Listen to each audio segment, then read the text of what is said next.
औज़ुबिल्लाहिमिनश्शैतानिर्रजीम बिस्मिल्लाहिर्रहमानिर्रहीम। शुरू करता हूँ अल्लाह के नाम से जो बड़ा मेहरबान निहायत रहम करने वाला है। अस्सलाम वालेकुम जी, मैं हूँ डॉक्टर मोहम्मद ज़रिया। मेरे बहुत से स्टूडेंट, मेरे जो जानने वाले बच्चे होते हैं या मेरे जो स्टूडेंट होते हैं, वो अक्सर ये क्वेश्चन करते हैं कि सर हमें ये बताएं कि हमारा JEE भी आ गया है, हमारी वेरिफिकेशनें भी हो गई हैं, अभी हमने चाइना की वेबसाइट पर किस तरह अप्लाई करना है और कौन कौन से डॉक्यूमेंट्स हमें रिक्वायर्ड होते हैं और किन चीज़ों का ख्याल रखना होता है।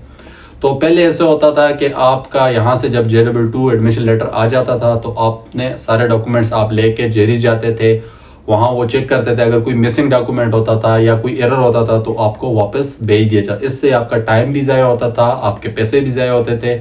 लेकिन अभी चाइनीज़ एम्बेसी ने, जेरीज ऑफिस ने एक बहुत अच्छा इकदाम किया है कि आप घर से बैठे ही अपने डॉक्यूमेंट्स आपने सारे अपलोड करने हैं।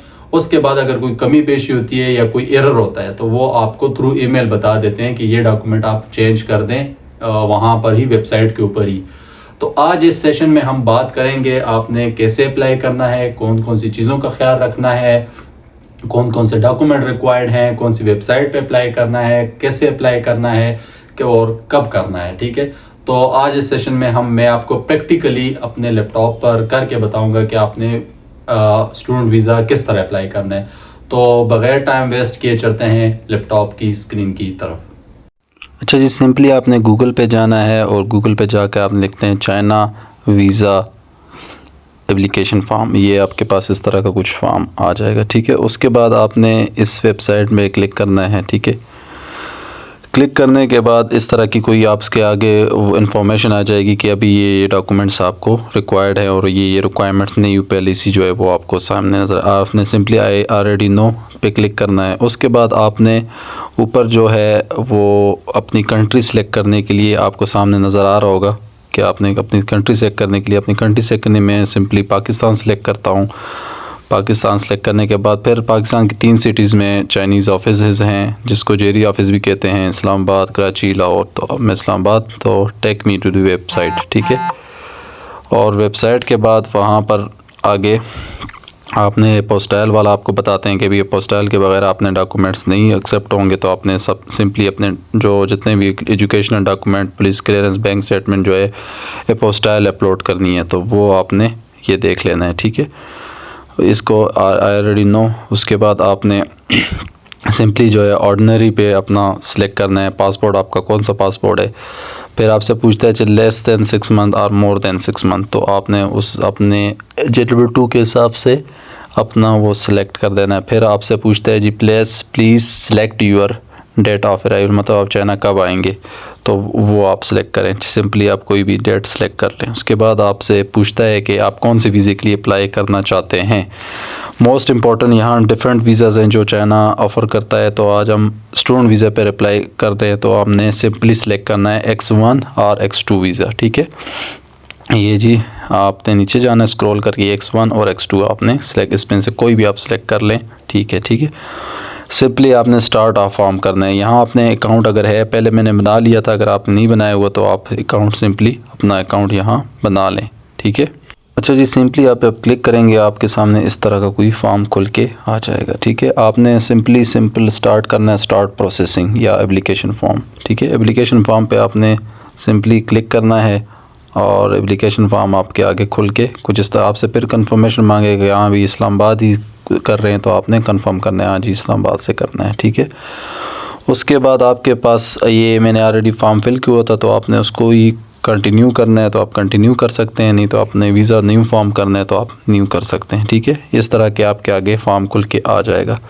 यहाँ पर आपने अपनी पर्सनल इन्फॉर्मेशन में ये 10 फॉर्म्स हैं और तो पर्सनल इन्फॉर्मेशन आपने फिल करनी है। उसके बाद जितने होंगे आपने अपनी पिक्चर अपलोड करनी है, पासपोर्ट अपलोड करना है, तो वो अपनी आपकी जितनी भी इंफॉर्मेशन होगी वो एक्सट्रैक्ट हो जाएगी ऑटोमेटिकली।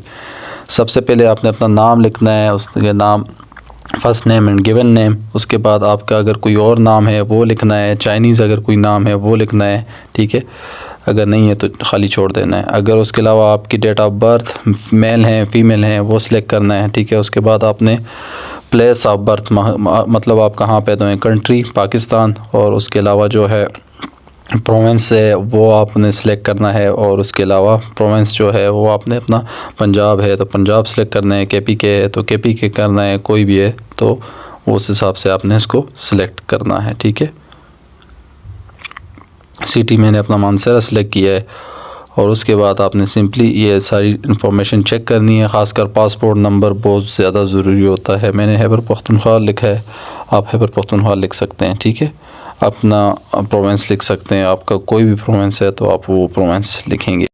उसके बाद सिटी अगर आपके बाद आपसे पूछते हैं कि आप मैरिड हैं, अनमैरिड हैं, डाइवोर्स हैं, विडो हैं, जो अदर हैं वो आप सेलेक्ट कर लें। ठीक है, उसके बाद आपसे नेशनलिटी का पूछते हैं, करंट नेशनलिटी आपके पास कौन सी है तो आपने सिंपली पाकिस्तान करना है। फिर आपसे पूछते हैं नीचे वाले फॉर्म में, पाकिस्तान सेलेक्ट करने के बाद आपसे पूछते हैं कि अपना नेशनल आइडेंटिटी कार्ड नंबर डालें। जी, नेशनल आइडेंटिटी कार्ड नंबर डालने के बाद do you have other nationality, नहीं जी नहीं है। ठीक है, do you have other permanent resident, मतलब कोई और मुल्क का वीज़ा वगैरह आपके पास है, नहीं है जी। हैव यू एवर मतलब किसी और कंट्री में आपके पास रेजिडेंस परमिट है, जी नहीं है जी। अगर है तो उसके हिसाब से आप क्लिक कर लें। ठीक है, इस तीनों ऑप्शन को आपने नो ही करना है। उसके नीचे आपसे पूछते हैं जी पासपोर्ट इन्फॉर्मेशन। पासपोर्ट इन्फॉर्मेशन में आपने सेलेक्ट करना है ऑर्डिनरी, अगर आप स्टूडेंट हैं तो आपने ऑर्डिनरी सेलेक्ट करना है। उसके बाद आपसे पूछते हैं जी पासपोर्ट ट्रैवल डॉक्यूमेंट नंबर, मतलब उसके ऊपर जो आपका डॉक्यूमेंट ट्रैवल नंबर है वो क्या है, आपका पासपोर्ट नंबर। ठीक है, उसके बाद आपसे पूछते हैं कि आपको ये पासपोर्ट किसने इशू किया है तो आपने सिंपली सेलेक्ट करना है पाकिस्तान ने इशू किया है। फिर कौन सी जो सिटी है उसने आपको इशू किया है तो आपने सिंपली सेलेक्ट करना है। मैंने अपनी सिटी सेलेक्ट की है तो आपको जिस सिटी ने किया है तो आपने उस सिटी का नाम सेलेक्ट करना है। और ये मोस्ट इम्पॉर्टेंट है कि आपका पासपोर्ट 6 मंथ से ज़्यादा वैलिड हो। ठीक है, वो एक्सपायरी डेट आपने करनी है। ठीक है, उसके बाद आपने सेव कर देना है। ये पहला पेज आपका कंप्लीट हो गया। आपने दूसरे पेज पे जाना है। दूसरे पेज पे आपसे पूछता है जी टाइप ऑफ वीज़ा, मतलब आप कौन से जो वीज़े पे चाइना जा रहे हैं, क्यों जा रहे हैं, तो ये वो इन्फॉर्मेशन है। ठीक है, वो इन्फॉर्मेशन में सबसे पहले आपसे पूछते हैं जी type of visa that you are coming China, मतलब वही पहली वाली बात X1 या X2 आपने स्टूडेंट वीज़े के लिए आपने सेलेक्ट करना है। ठीक है, ये जी X1 और X2, ठीक है, ये आपने सेलेक्ट करना है, ये स्टूडेंट वीज़ा होता है। उसके बाद आपसे पूछता है जी किसी और कंट्री की नेशनलिटी वगैरह या वो है आपके पास जो आपने नहीं करना जी। उसके बाद नीचे पूछता है आपको जो चाहिए डिलीवरी वो फास्ट चाहिए, एक्सप्रेस चाहिए, नॉर्मल चाहिए, तो आपने सिंपली नॉर्मल कर देना है। अगर फास्ट करेंगे तो आपको ज़रा एक्सपेंसिव पड़ेगा। उसके नीचे फिर आपसे पूछता है जी वीज़ा एप्लीकेशन फॉर्म। ठीक है, वीज़ा वैलिडिटी ऑफ योर, मतलब आप 3 मंथ कर लें, ये मतलब आप वीज़ा लगने के बाद आपके पास जो टाइम हो ट्रैवल टू चाइना तो वो आप कर सकते हैं जी। उस हिसाब से आप 3 मंथ लिख लें। ठीक है, 3 मंथ और 180 डेज़ तकरीबन आप कर लें मैक्सिमम। और नीचे आपसे पूछता है जी आप अकेले जा रहे हैं कि आपके साथ कोई और भी है, तो आपने सिंपल कहना है जी सिंगल। ठीक है, और इसको भी सेव करना है। अभी आप ये ऑटोमेटिकली चला जाएगा 3rd पे। ठीक है, वर्क इंफॉर्मेशन, ये जी वर्क इंफॉर्मेशन। अच्छा, ये आपसे पूछता है जी आप करंट क्या हैं, स्टूडेंट हैं, बिजनेसमैन हैं, क्या हैं, आप क्या कर रहे हैं, तो आपने सिंपली सिलेक्ट करना है जी मैं स्टूडेंट हूँ। ठीक है, और ये दीजिए स्टूडेंट। और उसके बाद ये पूछता है जी आपने आगे कोई काम वगैरह किए हुए है, जो स्कूल से डिग्री वगैरह आपने लिए, मिसाल के तौर पे आपने मैट्रिक की है तो उसकी डेटा डालना है और आगे उसका मंथ डालना है। फिर FSC कब से कौन से ईयर तक करनी है उसका डेटा डालना है। ठीक है, उसके अलावा फिर आपसे पूछते हैं जी कौन से जो स्कूल है या कॉलेज है आपने कहाँ से किया है उसका नाम लिखना है। ठीक है, मैं सिंपली लिखता हूँ जी एडकॉम्स कॉलेज। ठीक है, मैं ये फ़र्ज़ी मैं अपना लिख रहा हूँ, आपने अपना लिखना है। ठीक है, उसके बाद जो नीचे है जी एड्रेस लिखना है वो जहाँ पर ये आपका कॉलेज या स्कूल जो भी है। ठीक है, मैंने उग्गी मानसरा लिख लिया है, आपने अपना लिख लेना है। ठीक है, उसके बाद आपसे पूछता है जी telephone number of your employ, मतलब वहाँ जो बंदा है उसका टेलीफोन नंबर, ये भी ऑप्शनल है, आप कोई भी लिख लें। सुपरवाइज़र नेम लिखने हैं आपने। ठीक है, सर हशाम में लिख लेता हूँ, ये एक फ़र्ज़ी बात है। सुपरवाइज़र टेलीफोन नंबर, उस ये जो सर हशाम हैं उनका आपने टेलीफोन नंबर लिखना है। ठीक है, उसके बाद उनकी पोजीशन क्या है स्कूल के अंदर, वो क्या करते हैं, क्या पोजीशन है उनकी, तो आपने सिंपली लिखना है प्रिंसिपल। ठीक है, और ड्यूटी क्या है, जो हेड टीचर आप नीचे आपसे पूछता है जी उनकी ड्यूटी क्या है, मतलब स्कूल में क्या करते हैं। प्रिंसिपल एंड आपने ड्यूटी में लिख लेना है कि वो हेड टीचर हैं, duty head teacher, head teacher, ठीक है। ये हो गया जी आपका स्कूल की इंफॉर्मेशन। ये आपने सेव करना है। सेव करने के बाद अभी पेज नंबर 4 शुरू हो गया, ठीक है। पेज नंबर 4 पर आपसे पूछते हैं कि आपकी एजुकेशन कितनी है, क्या किए हुए है आपने। तो आपने सिंपली वो जो डेटा है वो आपने यहाँ पर डालना है, ठीक है। सबसे पहले यूपर जो टॉप पे है वो आपसे पूछते हैं जी नेम ऑफ इंस्टीट्यूट, मतलब आपने लास्ट डिग्री कहाँ से की है। अगर कॉलेज से की है तो अपने कॉलेज का नाम लिखना है, यूनिवर्सिटी से की है तो अपनी यूनिवर्सिटी का नाम लिखना है, जिधर से भी की है वहाँ से आपने अपना स्कूल का कॉलेज का नाम लिखना है, ठीक है। कौन सी डिग्री की है, अदर की है, मास्टर्स की है, जूनियर स्कूल, हाई स्कूल, आखिरी डिग्री आपने कौन सी की है तो आपने वो सिलेक्ट करनी है। अगर आप स्टूडेंट हैं तो आपने उस हिसाब से अपनी डिग्री सिलेक्ट करनी है, ठीक है। तो उसके बाद ये मेजर, मतलब आपने क्या पढ़ा है, केमिस्ट्री, मैथ्स, फिज़िक्स, आखिर डिग्री में आपने क्या पढ़ा। तो अगर आप MBBS के लिए अप्लाई कर रहे हैं तो आपने प्री मेडिकल लिख लेना है। सिंपली प्री मेडिकल लिखने के बाद आपने इसको देख लेना है और सेव कर लेना है। और अभी आप चले जाएंगे 5 पे आपसे सिंपली आपकी फ़ैमिली के बारे में हिस्ट्री है, आपकी फ़ैमिली के बारे में पूछा जाएगा, आपके वालिद के बारे में, मदर के बारे में, एज के बारे में, और आपके वालिद क्या करते हैं, तो वो चीज़ें हैं। सिंपली आपने अपना करंट होम एड्रेस लिखना है। मैं अपना लिखता हूँ जी मानसेरा उग्गी, ठीक है। और उसके बाद फ़ोन नंबर लिखना है वालिद साहब का, सिंपली कोई भी लिख लें।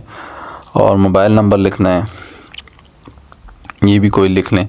मेल वाले साहब की लिखनी है, ये भी कोई लिख लें, अपनी ही लिख लें, कोई मसला नहीं है। ये प्रिंस दरिया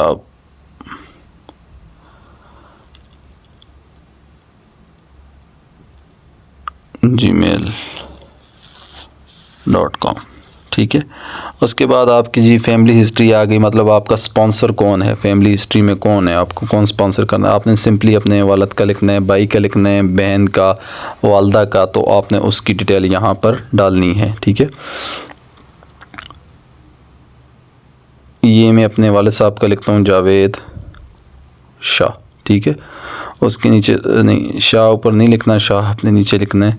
first name and given name passport की तरह, जिस तरह पासपोर्ट में नाम होता है। नेशनलिटी, वालिद साहब की नेशनलिटी क्या है जी, सिंपली पाकिस्तान।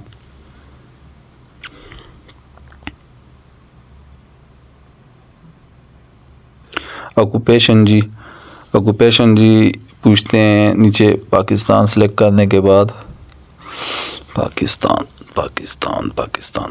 अच्छा जी, उससे नीचे पूछते हैं जी ऑक्यूपेशन, वाले साहब क्या करते हैं, बिजनेसमैन हैं, ड्राइवर हैं, क्या हैं, वो आपने सिंपली सेलेक्ट कर देना है, ठीक है, बिजनेसमैन। उसके बाद वाले साहब की डेट ऑफ बर्थ, तो वाले साहब की date of birth according to वाले साहब के शनाख्ती कार्ड की क्या है। तो मैं सिंपली लिखता हूँ 1980, और कोई भी मंथ आप सिलेक्ट कर लें। उसके अलावा डे जो है वो सिलेक्ट कर लें। और जो कंट्री ऑफ बर्थ वो भी वाले साहब की सेम ही हो, पाकिस्तान। अगर कोई और कंट्री है वाले साहब की डेट ऑफ बर्थ या वो है, आप उसने अपने हिसाब से आपने लिखनी है, ठीक है। मैं लिख रहा हूँ पाकिस्तान, ये जी पाकिस्तान। और वाले साहब पैदा कहाँ हुए हैं, सिटी, पाकिस्तान की कौन सी सिटी में पैदा हुए हैं, मानसेरा। और उससे नीचे एड्रेस पूछते हैं जी, पूरा मुकम्मल एड्रेस उगी मानसर। आपने अपने अकॉर्डिंग लिखना है कि आपका एड्रेस क्या है, ठीक है। ये आपने, अच्छा ये नीचे अभी मदर का पूछते हैं जी, फादर के बाद, अच्छा जी फादर का पूछते हैं। फादर का पूछने के बाद ये फादर की मतलब स्पॉन्सर डिटेल के बाद आपसे फादर की डिटेल मांगते हैं कि फ़ादर का नाम वगैरह, नेशनलिटी वगैरह क्या है। और ये जी आपने फिर पाकिस्तान सेलेक्ट करना है। सिंपली पाकिस्तान सेलेक्ट करने के बाद ये जी फिर वालिद साहब की आपने डेट ऑफ बर्थ सब कुछ आपने फिर से सिलेक्ट करनी है, ठीक है। Is your father in China, आपके वालिद साहब चाइना में हैं, नो जी। अच्छा जी, अभी मदर की डिटेल आ गई। मदर की डिटेल में आपने अपनी मदर का नाम लिखना है, ठीक है। मैं यहाँ फ़र्ज़ी नाम लिख लेता हूँ, मिसाल के तौर पर गुल नाना, ठीक है। और मदर की जो नेशनलिटी है वो क्या है, वो जी सेम जी पाकिस्तान है।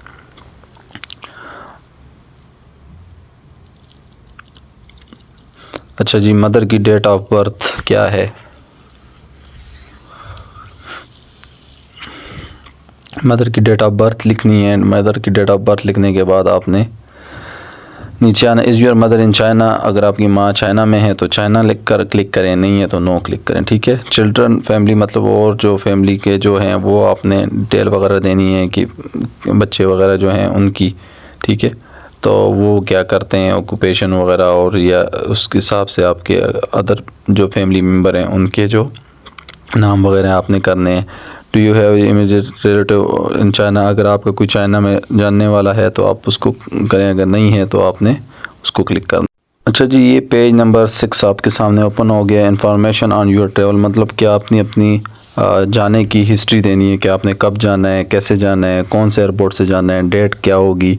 तो ये सारी चीज़ें आपने इस पर डालनी। ये फ़र्ज़ी बात होती है, इस तरह किसी को पता नहीं होता कि मेरा वीज़ा कब लगेगा और मैं कब जाना है, लेकिन ये एक फ़र्ज़ी उन्होंने दिया हो कि आपने हमें एक शेड्यूल दे दें कि आपने कब जाना है, ठीक है। सिंपली आपने अपनी डेट वगैरह सेलेक्ट करनी है और अकॉर्डिंग टू यूर जो सिटीज़ वगैरह आपने सेलेक्ट करनी है वो according to your passport admission letter and JW2 की सिलेक्ट करनी है, ठीक है। मैं मिसाल के तौर पर यहाँ फर्जी एक डेट सेलेक्ट करता हूँ 2026 और मंथ 4 सेलेक्ट करता हूँ और उसके बाद जो डेटा है वो ये सिलेक्ट कर देता हूँ, ठीक है। उसके बाद ये आपसे पूछते हैं arrival, train, ship, flight number. Information अब आपने अपनी जो है जहाज़ का, फ़्लाइट का, ट्रेन का नंबर लिख लेना। फर्जी एक नंबर लिख लें और कौन सी सिटी में, कौन से डिस्ट्रिक्ट में जाना है जो आपके एडमिशन लेटर के ऊपर मेंशन है वो आपने सेलेक्ट कर देना है, ठीक है। डिफरेंट सिटीज़ डिफरेंट वो होते हैं तो आपने अपने अकॉर्डिंग सेलेक्ट करना है, ठीक है। ये मैं सिलेक्ट करता हूँ मिसाल के तौर पर वैसे ही बीजिंग, ठीक है। तो बीजिंग सेलेक्ट करता हूँ। तो उसके अलावा जो सिटी है जहाँ पर मैंने जाना है तो वो मैं एक फ़र्ज़ी सिटी जो आपके एडमिशन लेटर के ऊपर मेंशन है आप वो सिटी सेलेक्ट करें, ठीक है। अच्छा जी, डिग्री सेलेक्ट करने के बाद आपने अपनी सिटी सेलेक्ट करने के बाद आपने सिंपली कोई भी सिटी जिस सिटी में आपने जाना है वो करना है। और एड्रेस टू स्टे मतलब आपने नीचे आपसे पूछता है आपने ये कोई भी सिटी अपनी जो आपके एडमिशन लेटर के ऊपर है वो ही सिलेक्ट करनी है। एड्रेस टू स्टे मतलब आपने कहाँ स्टे करना है, ये है। आपसे पूछता है कि चाइना में आपकी यूनिवर्सिटी कहाँ पर है, तो मैं अपनी यूनिवर्सिटी का नाम लिखता हूँ north China university, north China university of science and technology. ये मैं अपनी यूनिवर्सिटी का नाम लिखता हूँ। आप अपनी यूनिवर्सिटी का अपने अकॉर्डिंग नाम लिखना है कि आपने कहाँ पर रहना है, ठीक है। डेट ऑफ अराइवल मतलब आप कब आएंगे, ठीक है। तो आप एक फ़र्ज़ी डेट डाल लें आफ्टर आप 20 दिन अपने वीज़े के रख के उसके बाद आप कब आना है तो उस हिसाब से आपने डालना है, ठीक है। और डिपार्चर मतलब कि आप वापस कब जाएंगे, डिग्री वगैरह कंप्लीट करके तो आपके मामला यहाँ से कब क्लियर होंगे तो आपने वापस कब जाना है तो आपने वो डेटें यहाँ पर डालनी है। सिंपली आपने अपनी arrival and departure date select करने के बाद नीचे आपसे पूछता है जी इनवाइटिंग पर्सन और ऑर्गेनाइजेशन इन चाइना मतलब कि आपको चाइना में किसने इनवाइट किया है या आपका जो JW2 है वो या प्रोसेस है वो किसने किया है। अगर आपने ख़ुद किया है तो आप सेल्फ लिखें, अगर किसी दोस्त ने किया है तो उसका एड्रेस वगैरह आपने लिखना है, या अगर किसी कंपनी से आपने किया है तो आपने उसका, मैं सिंपली अपना नाम लिखता हूँ डॉक्टर ज़रियाब, ठीक है। और ये आपसे नीचे पूछते हैं कॉन्टैक्ट विद दिस पर्सन, आपका रिलेशनशिप उस बंदे के साथ क्या है, तो आप सिंपली फ्रेंड लिख लें या कंसल्टेंट लिख लें या कुछ भी लिख लें, तो ये इतना ज़्यादा बड़ा मैटर नहीं करता। तो मैं यहाँ लिखता हूँ फ्रेंड, ठीक है। फ्रेंड लिखने के बाद वो फ्रेंड का जो है नंबर लिखना है, ठीक है। नंबर के बाद ईमेल लिखनी है। मैं अपनी ईमेल लिख लेता हूँ प्रिंस ज़रियाब